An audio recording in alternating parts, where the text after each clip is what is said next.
bajo las colinas derrumbadas de Jerusalén, un silencio de 3000 años finalmente se ha roto. Durante siglos, los susurros hablaban de la tumba perdida del rey Salomón, una cámara de oro, sabiduría y secretos demasiado poderosos para ser compartidos. Los eruditos la descartaron como una leyenda, pero una tormenta, un túnel oculto y una cámara sellada lo cambiaron todo. Lo que se descubrió dejó a los expertos atónitos y a los creyentes conmocionados. En este video revelaremos los tesoros, las inscripciones y los misterios dentro de la tumba de Salomón, y por qué el mayor secreto puede que aún esté esperando en la oscuridad.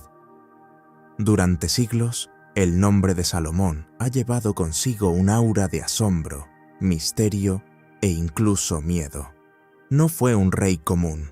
La Biblia lo retrata como un hombre de sabiduría deslumbrante, con una riqueza que desafiaba la imaginación y un reino que brillaba como un faro en el mundo antiguo. Su reinado en el siglo X a.C. marcó lo que muchos consideran la Edad de Oro de Israel, y sin embargo, entre la grandeza de sus templos, palacios y vasto imperio comercial, una pregunta ha perseguido a historiadores, exploradores y devotos por igual. ¿Dónde descansó por última vez este rey legendario?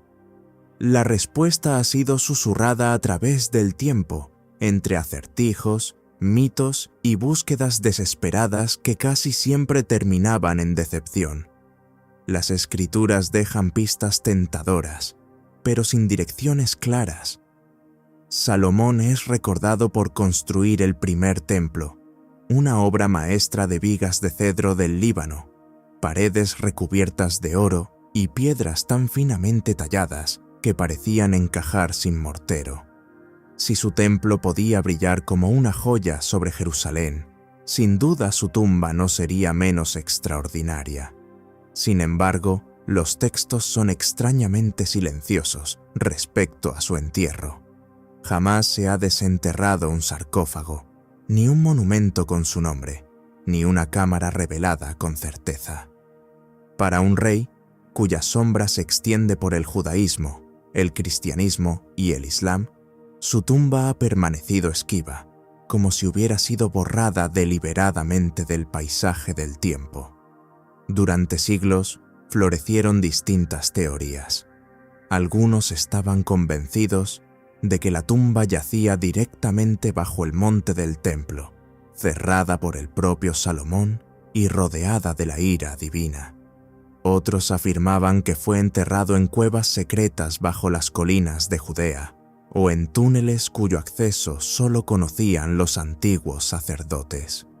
Los caballeros medievales excavaron bajo Jerusalén, convencidos de revelar una bóveda de tesoros sagrados. En el siglo XIX, exploradores se lanzaron a las laderas rocosas de la ciudad de David, siguiendo documentos malentendidos y leyendas locales. Una y otra vez se marcharon con nada, salvo piedras rotas y el corazón lleno de desesperación. William F. Albright propuso que el lugar de descanso de Salomón había pasado de la arqueología a la leyenda.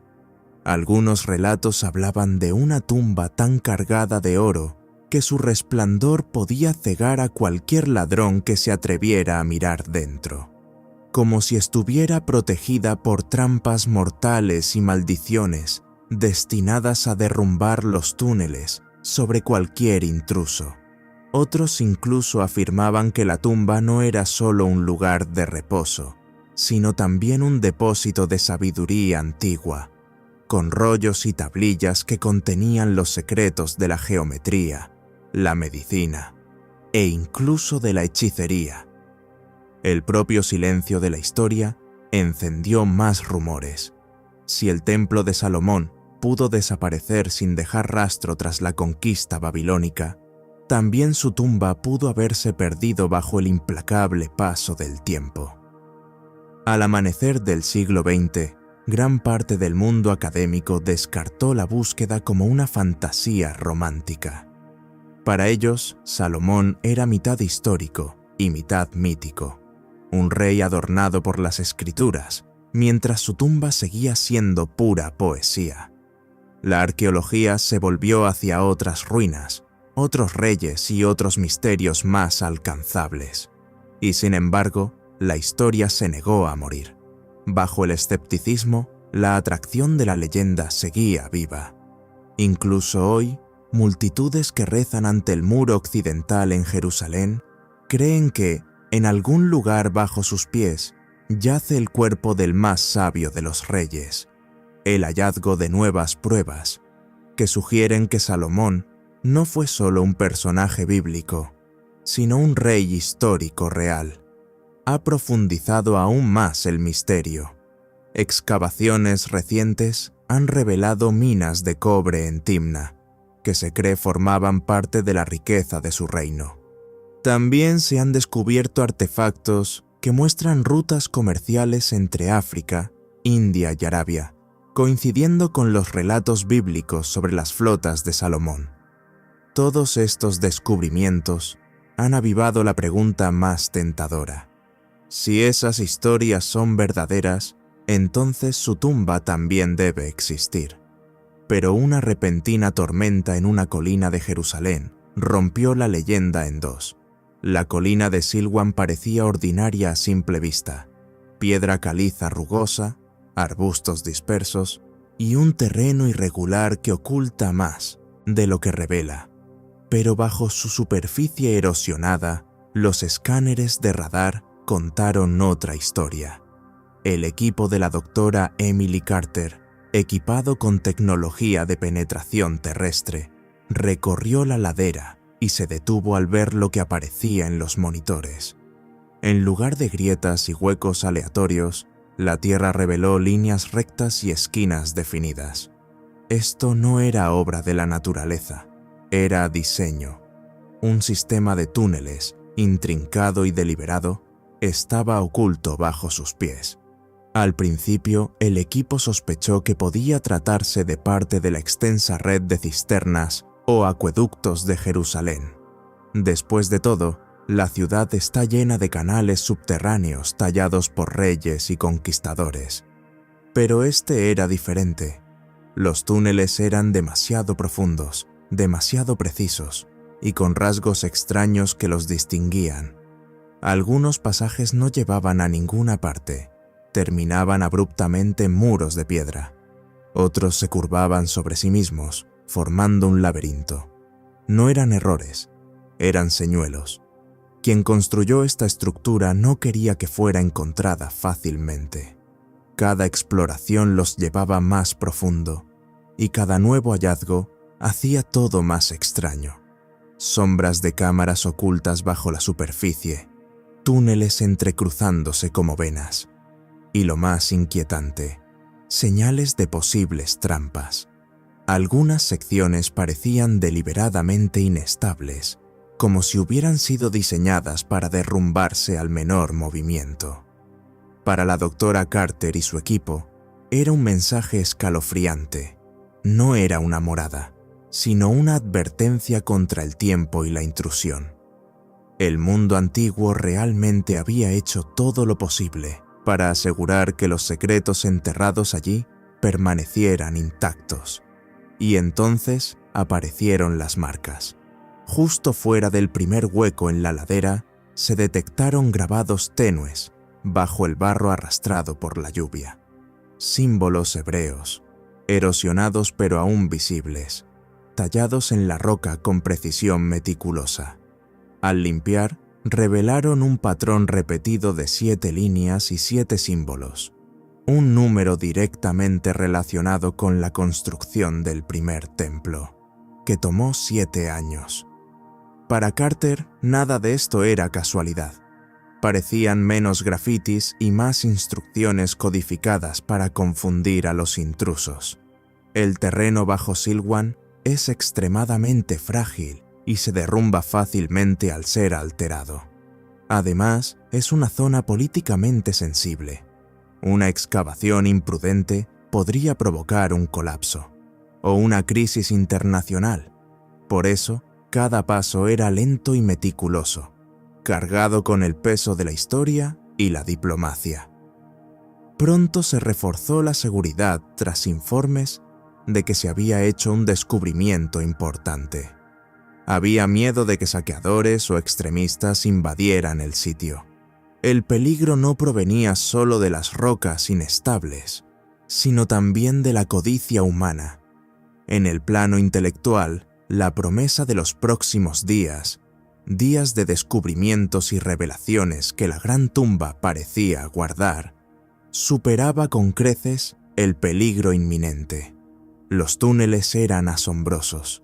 Su diseño, limitado por la más cuidadosa artesanía, manifestaba una sensación de previsión e inteligencia difícilmente comprensible para su tiempo, incluso en la mente de sus propios constructores. A Carter le gustaba referirse a ello como ingeniería antigua con paranoia moderna. Cada desvío del camino, cada callejón sin salida, parecía llevar la conciencia de alguien que había planeado para los intrusos miles de años antes. Era, al fin y al cabo, como si el propio rey Salomón supervisara la construcción de su refugio, diseñándolo de tal manera que nunca sería tocado hasta el momento señalado. Y justo más allá de una losa de piedra sellada durante milenios, la tierra parecía lista para exhalar su secreto. Durante semanas, el equipo observó la losa como si fuera un acertijo tallado en piedra. A la mayoría no era más que una roca, irregular e inmóvil. Pero para la doctora Emily Carter, era una barrera creada para mantener a los intrusos fuera y los secretos dentro. Abrirla no se trataba de fuerza bruta, sino de comprender la mente de sus constructores. No eran simples albañiles, eran guardianes que se habían preparado para este mismo momento 3000 años atrás. La piedra no era lisa ni decorativa, pero estaba tan perfectamente encajada en el túnel que no había grietas ni uniones por donde hacer palanca. A su alrededor se veían ranuras y marcas apenas visibles, desgastadas casi hasta desaparecer. Pero bajo la luz en ángulo y los escáneres de alta resolución, los detalles comenzaron a emerger. En realidad, no era solo una puerta, sino la parte esencial de un sistema defensivo. Los escaneos de radar habían revelado pasajes falsos y túneles trampa diseñados para colapsar. Carter temía que un solo movimiento erróneo podría hacer que toda la colina se viniera abajo. El trabajo comenzó con precisión quirúrgica. Sus ingenieros usaron escáneres láser y modelos 3D para mapear cada hendidura, cada grieta, cada hueco sospechoso. Era como desactivar una bomba en la que el cable estaba hecho de piedra y tiempo. Día tras día, el equipo trabajó en silencio, respirando sin cesar. Giraban palancas, golpeaban suavemente los puntos débiles y analizaban las antiguas inscripciones, que quizás eran instrucciones codificadas. La propia Carter pasó noches enteras estudiando un fragmento de texto hebreo hallado cerca del sitio, comparándolo con descripciones bíblicas sobre la construcción del templo. Algunos fragmentos hablaban de puertas que solo ceden ante la sabiduría y de piedras alineadas con las estrellas. Para ella era casi como un plano poético, dormido durante milenios, esperando ser descubierto. Entonces rugió. Un sonido grave, retumbante, llenó la cámara mientras la losa se movía ligeramente bajo presión. Polvo cayó del techo y el suelo tembló bajo sus pies. Por un instante sobrecogedor, el equipo se paralizó, temiendo que el colapso que tanto habían temido ocurriera. El temblor se disipó y solo quedó el silencio, con la certeza de que el sello se había movido por primera vez en siglos. El aire se impregnó de una mezcla de emoción y miedo. Estaban más cerca, pero el peligro era real. Al tercer día de esfuerzo, finalmente lo lograron. Tras ajustar un sistema de poleas, La losa se abrió lo suficiente como para dejar escapar una ráfaga de aire frío y viciado. No era una simple corriente, era el aliento de los siglos, un aire que no había tocado el mundo exterior desde la época de Salomón. No fue un sonido suave, retumbó como algo muy antiguo que por fin se soltaba, y en ese momento el equipo sintió que la montaña misma hablaba. Más allá de la losa, solo había oscuridad. Las linternas cortaron el vacío, y al iluminar el interior, todos quedaron en silencio. Una cámara se extendía ante ellos, más grande de lo que habían imaginado, y sus paredes brillaban débilmente bajo el polvo. El primer rayo de luz tocó el oro, no una mota ni un fragmento, sino vasos enteros, apilados y alineados a lo largo de las paredes. Cuencos dorados con inscripciones hebreas captaron el resplandor. Una delgada menorá se alzaba, pesada pero firme, exactamente como se describe en el libro de los reyes. El aire olía a especias, tomillo, incienso, azafrán, tan vívidas que parecía que el tiempo se había detenido. Jarras agrietadas liberaban perfumes y aceites elaborados siglos atrás, cuando se realizaban rituales que hoy nadie comprende. En una esquina, sedas y telas, sus colores apagados pero aún visibles, evocaban rutas comerciales que llegaban hasta la India y África. Leones y palmeras tallados en marfil yacían cubiertos de polvo, pero aún brillaban bajo la luz. No era un mito, era real. La tumba había dejado de ser una leyenda. Sin embargo, el resplandor del tesoro no se comparaba con los extraños símbolos tallados en las paredes. Los tesoros deslumbraron a todos, pero no fue el oro lo que los dejó inmóviles. Fue el silencio, y luego los grabados. La luz de las antorchas barrió las paredes de la cámara, revelando formas que no eran ni aleatorias ni ornamentales. Líneas profundamente cortadas en la piedra caliza se torcían en espirales, triángulos y proporciones que parecían más planos que decoración. No eran simples inscripciones de fe o arte, eran instrucciones. La cámara ya no parecía una tumba, parecía una biblioteca escrita en piedra. En el centro del muro norte, un símbolo dominaba, una estrella, aguda, deliberada y grabada con precisión, recordaba inquietantemente a lo que siglos después se conocería como la estrella de David. Pero esto no era un emblema nacional tallado en una bandera. Era antiguo, puro y conectado directamente con el reinado de Salomón. Según las leyendas, era más que un símbolo. Era el sello de Salomón, una marca dotada de poder místico, capaz de dominar espíritus y sellar conocimientos demasiado peligrosos para los hombres comunes. Encontrarlo allí, en las profundidades de una cámara oculta, bastaba para hacer dudar incluso a los arqueólogos más escépticos. Y las paredes mostraban mucho más. Entretejidas con la estrella, había líneas de patrones geométricos, ángulos tan precisos que parecían casi matemáticas avanzadas, proporciones de círculos y cuadrados, espirales trazadas con exactitud y alineaciones que sugerían cálculos astronómicos. Un estudioso murmuró que aquello parecía el cuaderno de cálculo de Salomón, medio en broma y medio en serio. Esas tallas insinuaban una comprensión muy adelantada a su tiempo, como si los constructores hubiesen codificado conocimientos de arquitectura, astronomía y quizás incluso de geometría sagrada, directamente en la piedra. En un rincón de la sala, el equipo encontró tablillas de arcilla apiladas, algunas agrietadas y erosionadas, mientras otras estaban sorprendentemente intactas. La escritura era apretada, densa y profundamente grabada en hebreo. La primera tablilla de arcilla detallaba las dimensiones del templo, casi perfectamente alineadas con el libro de los reyes.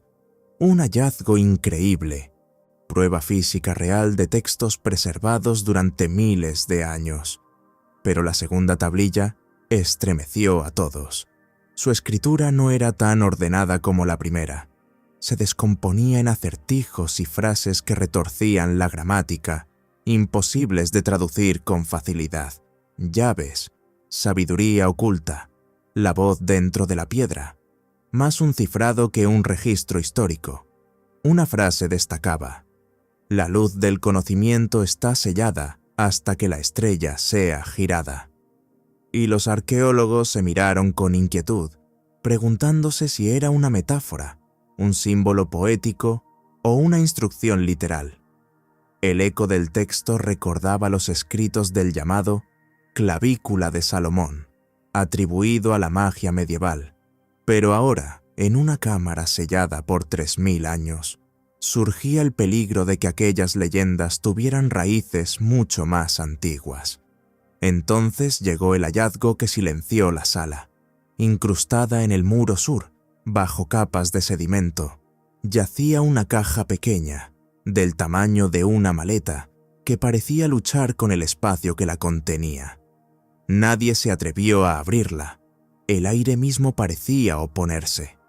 Carter anotó en su cuaderno que estar junto a ella era como invadir la memoria de alguien.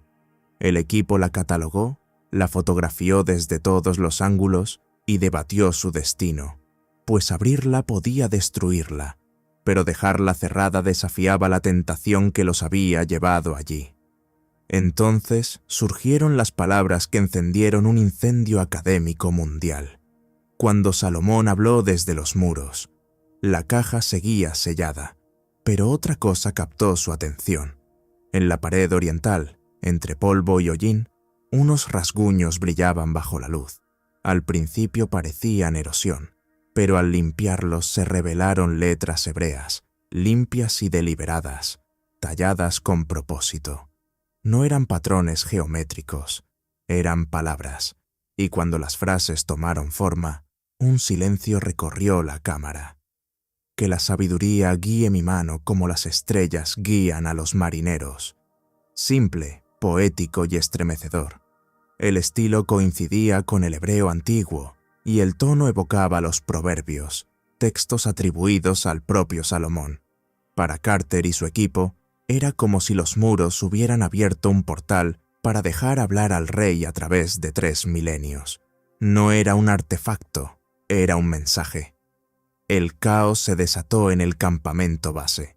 Imágenes, análisis, debates, titulares de Las últimas palabras de Salomón y Fraude bíblico en Jerusalén. Unos lo llamaron la prueba definitiva, otros una falsificación tardía. Rabinos, teólogos y académicos de todo el mundo discutían mientras Carter, serena, declaró: no buscábamos a un rey, pero las pistas nos llevaron a él, y cuando la historia susurra, debemos escuchar. Sin embargo, el verdadero asombro llegó cuando, bajo la misma pared, emergió otro nombre: Sheba. Tallado con la misma mano, no era una inscripción cualquiera, sino el registro de una visita real hacia el 950 a.C., la misma narrada en el libro de los Reyes y el Corán. Salomón y la reina de Saba, dos figuras unidas por la leyenda, quedaban ahora unidas en piedra. Carter lo describió como un instante en que el tiempo se detuvo. El relieve mencionaba marfil, incienso, oro y un intercambio real que selló una alianza más allá de la admiración. Si era auténtico, aquello reescribía la historia. El encuentro no era mito, sino un evento que cambió la geografía política y espiritual del antiguo Oriente. No obstante su gloriosa causa, el hallazgo volvió a dividir las opiniones. Casi de inmediato, las autoridades religiosas, del judaísmo, el cristianismo y el islam, se abalanzaron sobre la inscripción, declarándola como prueba irrefutable. Los sacerdotes vieron en ella la evidencia viva de las escrituras. Los imanes citaron la Sura 27 del Corán, que menciona la llegada de Saba ante Sulaimán trazando paralelismos con el texto recién descubierto. Los rabinos la señalaron como una confirmación del antiguo esplendor de Israel. Entre tantas exaltaciones y alabanzas, los expertos comenzaron a reaccionar. Algunos afirmaron que los caracteres no parecían exactamente del siglo X a.C. Otros insinuaron que podría tratarse de una adición posterior, hecha para reforzar la leyenda. También hubo quien murmuró que el momento del hallazgo era demasiado conveniente.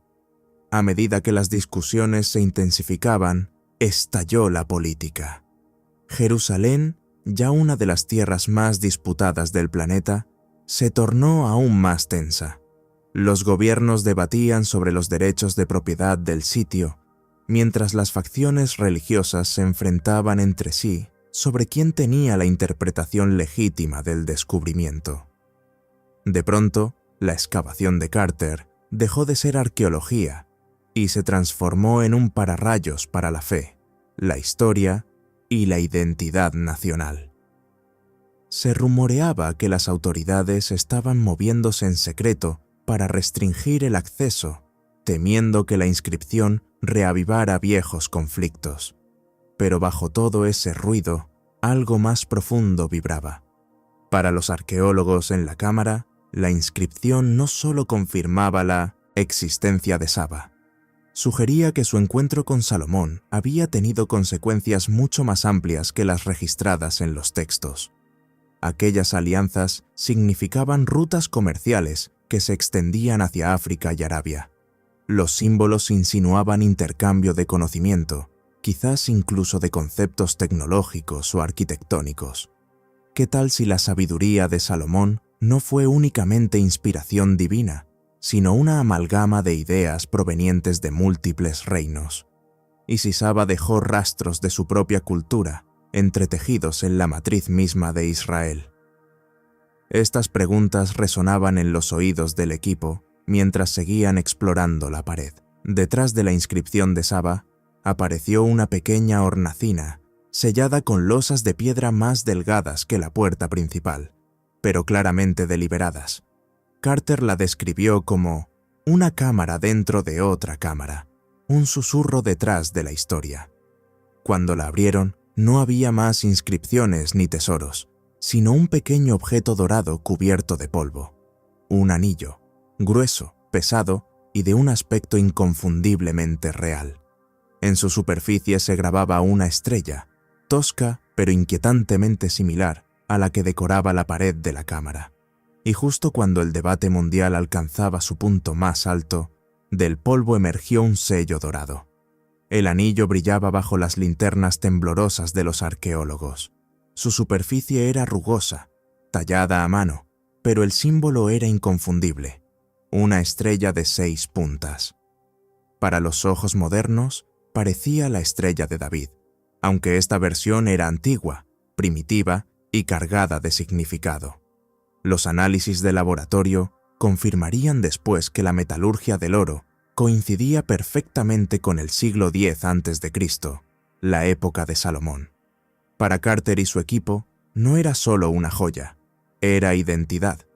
Un sello que quizá marcó decretos, tratados y la autoridad del rey más legendario de Israel. La posibilidad de que fuera el anillo personal de Salomón electrizó al mundo. Las leyendas siempre habían afirmado que el rey poseía un anillo de poder. Algunos decían que le otorgaba dominio sobre los espíritus, otros que era su sello real. Con el artefacto en sus manos enguantadas, el equipo debatía si estaban ante el más famoso anillo de la historia. Algunos advertían que se habían hallado anillos similares en épocas de otros reyes, como Ezequías, lo que podría indicar un diseño compartido entre dinastías. Otros insistían en que su tallado crudo pero intencionado revelaba algo más antiguo: el original, no la copia. Carter se inclinó, siguiendo las líneas con la mirada. «Esto no son oraciones», susurró. «Son notas». La cámara pareció cobrar vida. Las marcas hacían referencia a instrumentos ligados al culto bíblico: arpas, liras, flautas. Uno de los símbolos coincidía con las descripciones del arpa de 10 cuerdas, asociada al rey David, padre de Salomón.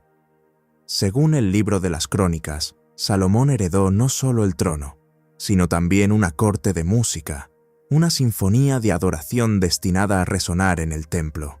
Y ahora, grabado en piedra, parecía que esas melodías habían sobrevivido al tiempo. Un joven asistente, incapaz de resistirse, tocó las notas en una réplica de arpa. El sonido fue tosco, vacilante, pero estremecedor. Los tonos flotaron en el aire como un eco fantasmal del pasado, helando a todos los presentes. La cámara ya no era una tumba ni un tesoro, era una cápsula del tiempo, un archivo vivo de adoración, política y cultura, una ventana al mundo de Salomón. Pero incluso con la música resonando en las paredes, una verdad pesaba más que nunca. El cuerpo de Salomón seguía desaparecido. Los escaneos de inteligencia artificial sobre el lecho rocoso sugerían espacios huecos más allá de la cámara, líneas geométricas que podrían ser otras salas, o nada en absoluto. Excavar más requeriría permisos, diplomacia y una cooperación internacional pocas veces vista en Jerusalén. Por ahora, los secretos más profundos del templo permanecen sellados. El descubrimiento dejó al mundo dividido entre la admiración y la frustración. Habían tocado el mundo de Salomón, quizás incluso sus pertenencias personales, pero el hombre mismo seguía siendo un misterio. Los artefactos susurraban poder, riqueza, sabiduría y música, pero su descanso final permanecía envuelto en silencio. Las inscripciones y reliquias podrían confirmar su reinado, pero la ausencia de su cuerpo mantiene viva la incógnita. ¿Y tú qué piensas? ¿Es realmente la tumba de Salomón o la ilusión arqueológica más grande de todos los tiempos? Comenta tus pensamientos, deja tu me gusta, suscríbete y acompáñanos en nuestro próximo video para descubrir más misterios antiguos esperando ser revelados.